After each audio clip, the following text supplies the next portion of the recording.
And welcome back. I want to make an updated video regarding the Florida housing market. This is because approximately 1 month ago, Hurricane Ian made landfall with the state and caused an immense amount of damage in Florida. In fact, according to CoreLogic, they're estimating that approximately $41 billion to $70 billion in losses occurred from this hurricane in Florida. And for anyone who's been impacted by this hurricane, my heart goes out to you. I want to make today's video to share an update regarding the housing markets in Cape Coral, Florida, Orlando, Florida, as well as Naples. Some of these cities here have been drastically impacted by this hurricane. And of course, our housing markets, or the housing markets there, are also drastically impacted as well. So let's first talk about Cape Coral, then we'll talk about Orlando, and then Naples, Florida in today's video. So here's what we're seeing right now in Cape Coral, Florida. So the number of new listings are down by 62.8% from the same time period 1 year ago. So we're seeing a huge decrease in the number of people listing their houses for sale, which makes sense given the fact that a lot of people lost their houses or they have a lot of damage to their houses as well. So new listings are down by almost 63%. Let's have a look at pending home sales. I'm guessing those are decreasing greatly as well. Yeah, down by 71.44%. Really, this has been really impacting the market here because we're seeing fewer contracts being signed, fewer new listings. I'm guessing a lot of these other metrics here are also changing drastically over the past month here as well. And as you can see right here, the number of pending home sales has been decreasing really ever since the spring months this year, which on a national level, this is very normal or what we've been seeing on a national level through really right here. But once we hit September and October, once we start to see this decrease in the number of contracts being signed in October, this number has been decreasing greatly. Again, down by 71% from 1 year ago. And let's have a look at housing inventory here in Cape Coral, Florida. Active listings, which is housing inventory, is up by 44% from 2021 at this time. So housing supply has been more or less flat ever since really July of this year. But also, as you can see right here, for the past 3 weeks, the number of active listings has been decreasing, down by 44% compared to 2021. This is drastically different compared to August though, because in August, active listings were up by almost 59% from 2021. Let's now have a look at the share of price drops here in Cape Coral, Florida. This is according to altosresearch.com. As you can see right here, Cape Coral, Florida. So the share of price drops in Cape Coral, Florida, right now is approximately 48.8%. Interesting enough though, ever since really August, I'll just call it September 2nd, the share of price reductions has been decreasing because back on September 2nd, the share of price drops was 55%. Now it's only 48%. But going back to 2021 this time, the share of price drops was only 27%. Look at 2020. 2020, the share of price drops was only 21. And back during pre-COVID, the share of price drops was only 36%. So the share of price drops right now, excluding the past few months now, is at least a 3-year high. Let's have a look at home prices in Cape Coral though, to see what's going on there. So the median sold price right now is $387,000, still up by 14% from 1 year ago. Again, these are based on closed escrows though. So this is a lagging indicator what our housing market was like in Cape Coral, Florida, approximately 1 to 2 months ago. So right now the year-over-year gain is 14%, but look at this. Back in the summer months or the spring and summer months, we were seeing gains in the range of 35% to almost 40%. And speaking of home prices, I did some extra research for you guys to find out how much home prices have decreased so far this year compared to 2019 during that same time frame. So the year-to-date high was right here, which is more or less May and June of this year, when the median sold price in Cape Coral, Florida was $421,000. Now it is $387,000. So by my dumb math, that's an 8% decrease in the median sold price since May or June of this year. However, though, when you compare this to the same time period in 2019, obviously pre-COVID, home prices only decreased by 3%. Let me repeat that. Back in 2019, the same time period, home prices or the median sold price decreased by 3%. But this year, home prices have decreased by 8%. Again, that's May and June of this year until now. And the reason why I'm comparing this year to 2019 is that I'm seeing a lot of people saying that we're just getting to normal levels. It's entirely normal for our housing market to decrease or home prices to decrease in the second half of this year. And that is true. We tend to see some seasonality of our housing market where home prices, home sales tend to kind of plateau or decrease in the second half of this year. But looking at the data right now, down by 8% compared to the highs we saw back in May of June, compared to only a decrease of 3% compared to the same time period in 2019, is a very significant difference here, because this is more or less a 5 percentage point difference in 2022 versus 2019. Again, down by 8% this year and down by 3% in 2019. Let's also have a look at how fast or how slow houses are selling in Cape Coral, Florida. And that's days on the market, which is right here. Days on the market right now, it's taking approximately 25 days to sell a house compared to, not compared to anyway, right now it's taking approximately 25 days to sell a house. Compared to last year, it was taking about 16 days faster. So it's taking about 16 days slower to sell a house right now, because back in 2021 this time, it was only taking about 9 days to sell a house. Let's also have a look at the average sale price to list price ratio, and then we'll go over Orlando, Florida. So right now the ratio is 97%, meaning houses sold for approximately 3% below the seller's asking price on average. Compare this to the spring months of this year, which is more or less March. Houses were selling on average for about the asking price. All right, that was Cape Coral, Florida. Let's have a look at Orlando, Florida to see what's going on there. So right now, new listings are down by 30.1% from 2021 and have been more or less declining ever since June and July of this year.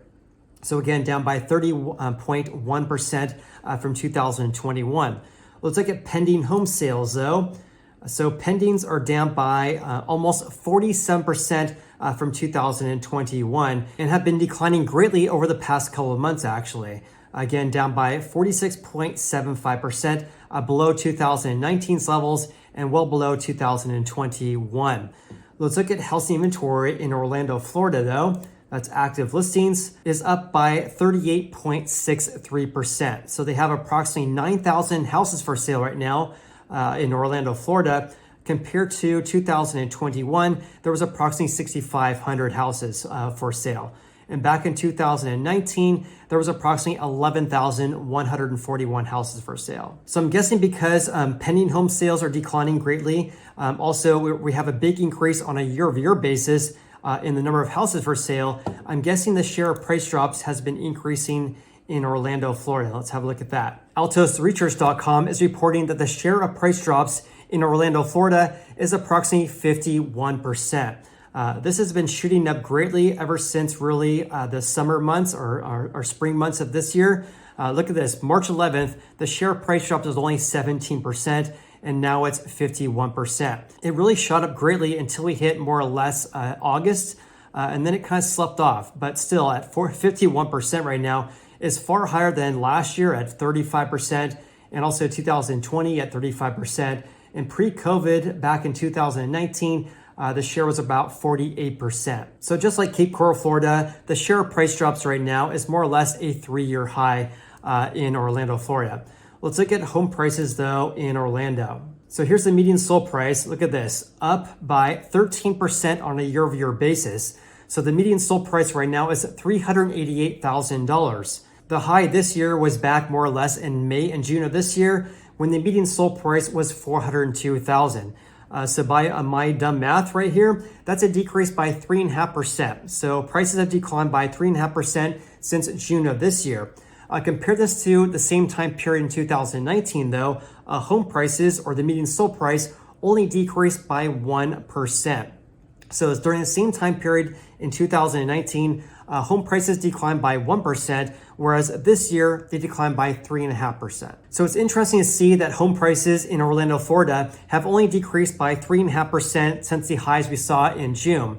Compared to Cape Coral, Florida, we saw an 8% decrease. Still, it's worth noting here that home prices, even though they're down, 3.5% since June, look at this, still up 13% on a year-over-year basis. Also, when compared to 2019, and I probably should share this with Cape Coral, Florida, the median sold price right now, $388,000, but back during the same time frame in 2019, the median sold price was only $259,000. And at that time, home prices were only up by 7% compared to 2018. Let's also have a look to see how fast houses are selling in Orlando, Florida. So right now, the median days of the market is 21 days. In other words, it's taken about 11 days slower to sell a house compared to the same time period in 2021. And look at how fast this has shifted though, because right now, 21 days to sell a house.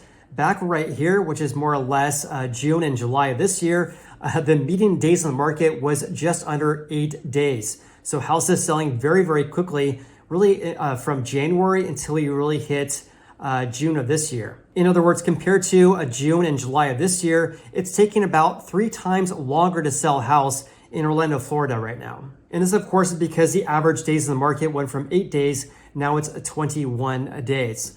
So let's look at the average sale price to list price ratio in Orlando, Florida right now. So the ratio is approximately 98%, meaning houses are selling approximately 2% below the asking price. Compare this to right here, which is more or less May. Houses were selling about 1% over the asking price on average. All right, that's what we're seeing in Orlando, Florida. Let's have a look at Naples, Florida to see what's going on there. So new listings are down by 52.2% compared to 2021. Also well below 2019's levels as well. And as you can see right here, new listings have been falling greatly, really ever since the spring months of this year, which is more or less in line with what happened in 2021. But as you can see right here, really ever since May and June of this year, new listings have been falling off a map. So new listings are down by 52% on a year-over-year basis. Let's look at pending home sales. Pendings are down by 76% from 2021. This is pretty unusual here. A huge decrease in the number of contracts being signed between buyers and sellers right now. And as you can see right here, over the past few weeks, the number of pending home sales have been decreasing greatly, which is likely due to the impacts during this hurricane. Now let's have a look at active listing inventory or housing supply in Naples, Florida right now. So housing supply is up by 35.6% from 2021. Going back right here, which is more or less April, we had the same number of houses for sale in Naples, Florida compared to 2021. Now we're up by 35.6%. Interesting to note here as well is that the levels we have right now are above 2021, but well below 2019. So right now we have approximately 2,357 houses for sale. But look at this, back in 2019 during this time, there was approximately 5,262 houses for sale. But despite the fact we have far fewer houses listed for sale right now compared to 2019, the housing market's still shifting big time here. Let's look at price drops in Naples. So in Naples, Florida, the share of price drops right now is at 36%. Interesting to note that this is actually below the levels we have back in September when the share was about 43%.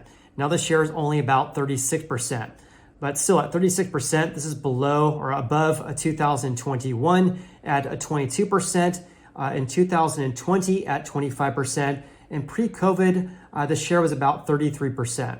So let's have a look at home prices in Naples, Florida, according to Redfin here. So the median sold price in Naples is still up by 21% on a year-over-year basis. Wow, I'm actually really surprised by that. This is much higher compared to historical levels. It's more normal to have gains in the range of 3 to 6% on a year-over-year basis, not by 21%. Let's look at the year-over-year right here though. Look at this. Back in April this year, the year-over-year increases, again, these are based on houses that closed escrow, the median sold price up by about 44% right here. Absolutely insane. But still up by 21% right now. So right now, the median sold price is $579,000. The year-to-date high was right here, which is more or less May of this year, when the median sold price was $655,000. So by my dumb math, that's a 12% decrease in the median sold price in Naples, Florida since May of this year. And also compare the same time period in 2019, home prices declined by 5%. So in 2019, down by 5%, this year down by 12%. So my biggest takeaways regarding this metric right here is that even though home prices have declined by 12% since May of this year. On a year-over-year basis, they're still up by 21%. Also, look at home prices compared to 2019. Again, the median sold price right now, $579,000, but back in 2019 this time, the median sold price was only $346,000. And look at that, back in 2019 compared to 2018, home prices declined by 2% on a year-over-year basis. This year, they're up by 21%. So let's have a look at days on the market in Naples, Florida. So days on the market right now, it's taking approximately, look at that. It's taking approximately 24 days longer to sell a house in Naples, Florida compared to 2021. So the median days on the market is 37 days. Back in 2021, it was only 13 days. Look at 2019 though. Back in 2019, it was taking approximately 105 days to sell a house. Now it's only 37 days. Let's also look at the average sale price to list price ratio in Naples, Florida. So right now that ratio is approximately 96%, meaning houses selling approximately 4% below the seller's asking price on average. Compare this to the spring months this year, the ratio is about 101%, meaning houses selling about 1% over the asking price. And with that said, please comment below your biggest takeaways from today's video. Also, if you guys got any value in this video whatsoever, then please hit the like button. I greatly appreciate that. Hope you guys have an awesome day and look forward to seeing you on the next video.